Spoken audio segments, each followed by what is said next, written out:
గోషామహల్లో అభివృద్ధి ఉందా, ఉంటే ఏం జరుగుతా ఉంది అసలు అక్కడ? గత 15 సంవత్సరాల నుంచి అభివృద్ధి అనేది లేదు, కుంటుపడింది. కారణం ఏంటంటే అక్కడ ఉన్న ఎమ్మెల్యే యొక్క అసమర్థత. ఆ ఎన్నికల కంటే ముందు మీ మీద కుట్రలు జరిగి మిమ్మల్ని జైలుకి పంపడానికి అవన్నీ కూడా సోషల్ మీడియాలో వార్తలు అవన్నీ అసలు ఏం జరిగింది అసలు?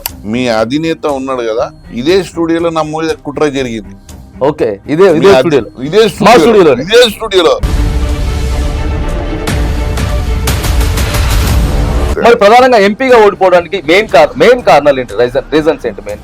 రేపు గెలుస్తుంది వాళ్ళని ఎట్టి పరిస్థితుల్లో నేను ఇంకా విస్తృతంగా, ఇంకా అగ్రెసివ్ గా ఒక మెరుపు తీగలాగా పనిచేసి మా సారు స్ఫూర్తి, కేసీఆర్ గారిది, కేటీఆర్ గారి స్ఫూర్తి తీసుకొని ప్రజలలోకి వెళ్ళి చాలా చేంజెస్ తీసుకొని వస్తాం.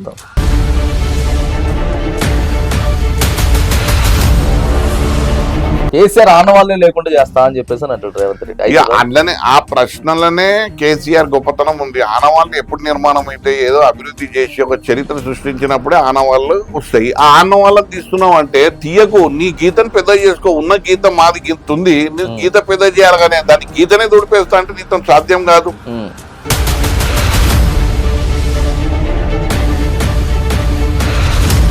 గత 5-6 నెలలుగా మీరు కూడా పార్టీ మారిండ్రు, గడ్డం శ్రీను గారు పార్టీ మారిండ్రు అని చెప్పి ప్రచారం బాగా జరిగింది. మనం వేగవంతంగా పనిచేస్తున్నాం. ఈయనను అడ్డుకోవాలి ఎట్లా? ఏంటి అసలు సీనన్న భవిష్యత్ కార్యాచరణ ఏంటి? ఇంకా గడ్డం సీనన్న ఎట్లా చూడబోతా ఉన్నాం, అన్న భవిష్యత్తు ఎలా ముందుకు పోతా ఉన్నాడు? ఎట్లుందంటే అదేమంటారు, కూసున్నోనికి గెలికినట్టు. మంచిగా నేను పని చేసుకుంటూ పోతే ఒకడు అంటాడు నువ్వు గండ్ల పోయినావు, ఒకడు అంటాడు.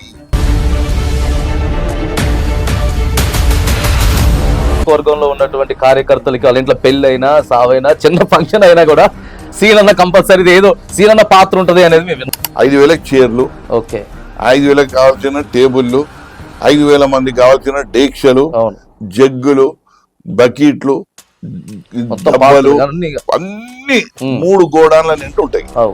అది నాది ఒక్కరోజు కూడా మా ఇంట్లో ఉండేవి. అవి ఇప్పుడు ఎక్కడ కాన్స్టిట్యున్సీలో తిరుగుతూనే ఉంటాయి. అవును.